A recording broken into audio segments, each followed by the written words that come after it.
இன்றைய மன்னா. இயேசு கிறிஸ்து நாமத்தில் உங்கள் அனைவரையும் நான் வாழ்த்துகிறேன். இன்றைக்கி நம்ம பார்க்க போகிற தலைப்பு அணையாத அக்கினி. இந்த தலைப்பில் தான் பார்க்க போகிறோம்.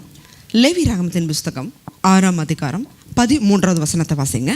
பலிபீடத்தின் மேல் அக்கினி எப்பொழுதும் எரிந்து கொண்டிருக்க வேண்டும், அது ஒரு பொழுதும் அவிந்து போகலாகாது. பழைய ஏற்பாட்டு காலத்தில் ஆசரிப்பு கூடாரத்தில் தேவன் கொடுத்த கட்டளை தான் இது. பலிபீடத்துக்கு மேலே எப்பொழுதும் அக்கினி எரிந்து கொண்டே இருக்கும். இந்த பலிபீடத்துடைய வேலை என்ன?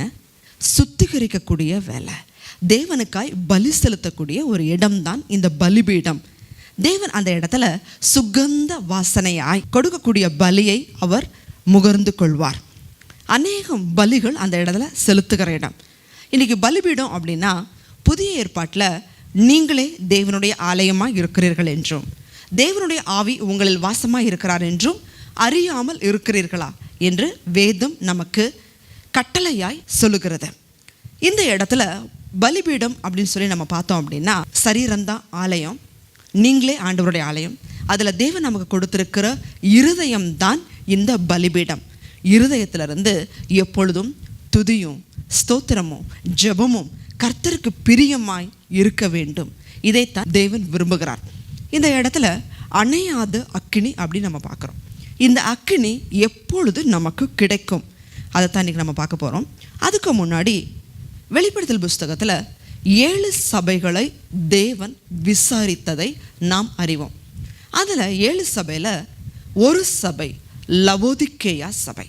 அந்த சபையை குறித்து கர்த்தர் விசாரிக்கும் பொழுது இப்படியாய் அந்த சபையை எச்சரித்தார். நீ அனலும் இல்லாமல் குளிரும் இல்லாமல் இருக்கிறாய், ரெண்டுமே இல்லாமல் வெது வெதுப்பாக இருக்கிறபடினால உன்னை என் வாயிலிருந்து வாந்தி பண்ணி போடுவேன்.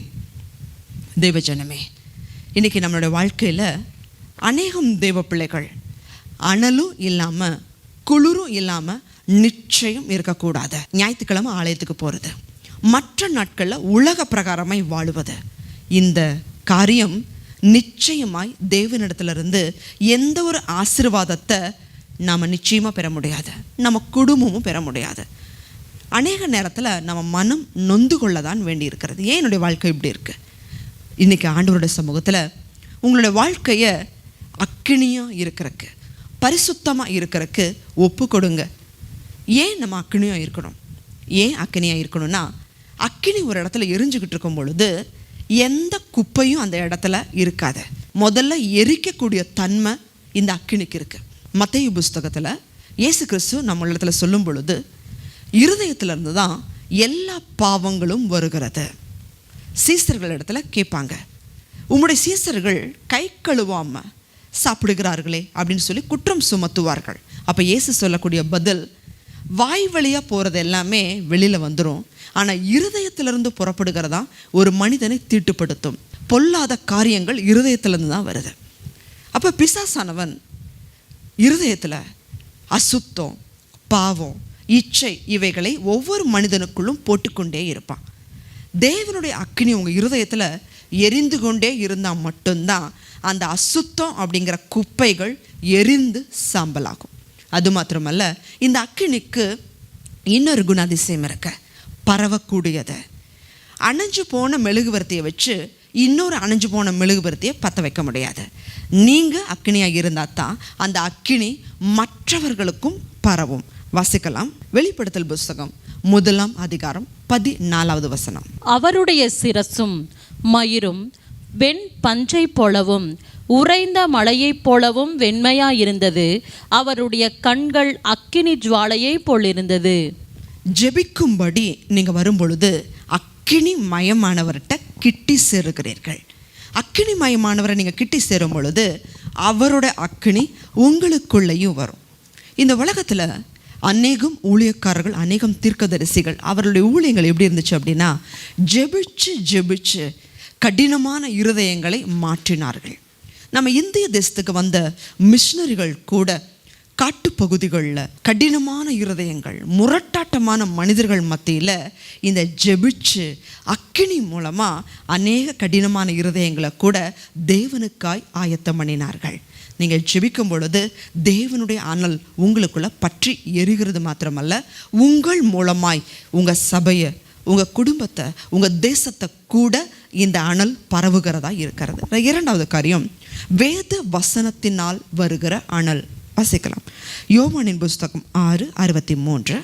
ஆவியே உயிர்ப்பிக்கிறது, மாம்சமானது ஒன்றுக்கும் உதவாது. நான் உங்களுக்கு சொல்லுகிற வசனங்கள் ஆவியாயும் ஜீவனாயும் இருக்கிறது. இன்னைக்கு நம்ம அநேகருடைய வீட்டில் பரிசுத்த வேதாகமும் இருக்கு. அந்த பரிசுத்த வேதாகமத்தை எத்தனை பேர் வாசிக்கிறார்கள்? நிறைய பேருடைய வீட்டில் இன்னைக்கு ஒரு லைப்ரரியில் இருக்கிற மாதிரி வைத்த பிரகாரமாகவே இருக்கிறது. இன்றைக்கி நம்ம பரிசுத்த வேதாகமத்தை தேவன் நம்ம கையில் கொடுத்தது ஒரு அலங்கார பொருளாக இருக்கிறக்காக இல்லை. நீங்கள் வாசிக்க வாசிக்க வாசிக்க தான் வல்லமையான காரியங்களை உங்களால் செய்ய முடியும். நம்ம தேசத்தில் இருந்த ஸ்மித் விக்கிள்ஸ்வொர்த் அப்படிங்கிறவர் பெந்தகோஸ்தே இயக்கத்தில் மிகப்பெரிய காரியங்களை செய்தவர். அவர் அதிகமான நபர்களை உயிரோடு எழுப்பினது இவர்தான். இவருடைய வாழ்க்கையில் 23 பேரை உயிரோடு எழுப்பியிருக்கிறார். இந்த அற்புதம் எப்படி இவரால் செய்ய முடிந்தது அப்படின்னு சொன்னீங்க அப்படின்னா, புதிய ஏற்பாட்டு புஸ்தகத்தை இவர் எப்பொழுதும் தன்னோட பாக்கெட்டில் வச்சுருப்பார். இவர் செய்கிற காரியம் எல்லாமே 10 நிமிஷத்துக்கு ஒருக்கா அதை எடுத்து வாசித்து கொண்டே இருப்பாராம்.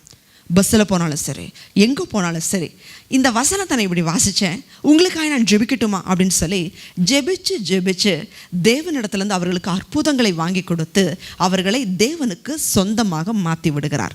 இப்படித்தான் அவர் 23 பேரை உயிரோடு கூட எழுப்பக்கூடிய வல்லமை இவருக்கு வந்தது. வேத வசனத்தை வாசிங்க, தேவன் அவருடைய அக்கினியை உங்கள் மேலும் ஊற்றுவார். அடுத்ததாக, ஊழியம் செய்யும்போது வருகிற அனல். எரேமியா புஸ்தகம் 5:14 நீங்கள் வாசிக்கும் பொழுது கர்த்தர் சொல்லுவார், எரேமியா தீர்க்கதரிசிட்ட, நான் உன் வாயிலிட்ட என் வார்த்தைகளை அக்கினியாக மாற்றுவேன், என் ஜனங்களை காஞ்ச விறகாக மாற்றுவேன். அப்போ தான் அந்த வார்த்தைகள் அந்த விறகை எரிக்கும் பொழுது ஜனங்கள் பற்றி எறிவார்கள். அப்போஸ்தலர் புஸ்தகத்தில் நீங்கள் வாசிக்கும் பொழுது 10:44 வாசிக்கலாம். இந்த வார்த்தைகளை பேதுரு பேசிக்கொண்டிருக்கையில் வசனத்தை கேட்டவர்கள் யாவர் மேலும் பரிசுத்த ஆவியானவர் இறங்கினார். ஆமென். பேதுரு பிரசங்கம் பண்ணிட்டு இருக்கும் பொழுது அந்த பிரசங்கத்தை யாரெல்லாம் கேட்டாங்களோ அவர்கள் மேல் பரிசுத்த ஆவியானவர் இறங்கினார். தேவஜனமே, ஜெபிக்கும்போது உங்கள் மேலே தேவனுடைய அனல் வரும். வேத வசனங்களை வாசிக்கும் பொழுது தேவனுடைய அனல் உங்கள் மேலே வரும். ஊழியம் செய்யும் பொழுது தேவனுடைய அனல் அந்த இடத்தவே பட்சிக்கும். இன்றைக்கி ஆண்டோட சமூகத்தில் ஒப்பு கொடுங்க. நீங்கள் அனலாக அக்கினியாக இருந்தால் தான் உங்கள் குடும்பத்துக்கும் ஆசீர்வாதம், உங்கள் சபைக்கும் ஆசீர்வாதம், உங்கள் தேசத்துக்கும் ஆசீர்வாதம். அணைந்து போன மெழுகுவர்த்தி இன்னொரு மெழுகுவர்த்தியை பற்ற வைக்க முடியாது. ஜெபிக்கலாம்.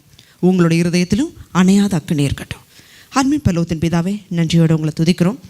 பழைய ஏற்பாட்டு காலத்தில் உங்களுடைய ஆலயத்தில் நீங்கள் சொன்னீங்க, இடைவிடாமல் அந்த பலிபீடத்தில் அக்கினி எரிந்து கொண்டே இருக்கணும். இன்றைக்கி அதே கட்டளை தான் புதிய ஏற்பாட்டிலையும்.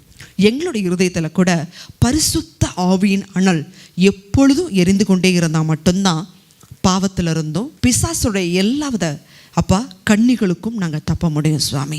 அது மாத்திரமல்ல, இந்த உலகத்தை தேவனுக்காக ஆயத்தப்படுத்த முடியும்.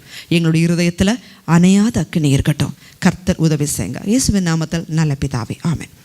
இந்த அக்கினிக்காக ஜெபிங்க. கர்த்தர் உங்களையும் அக்கினியான சக்தியாக மாற்றுவாராக. ஆமென்.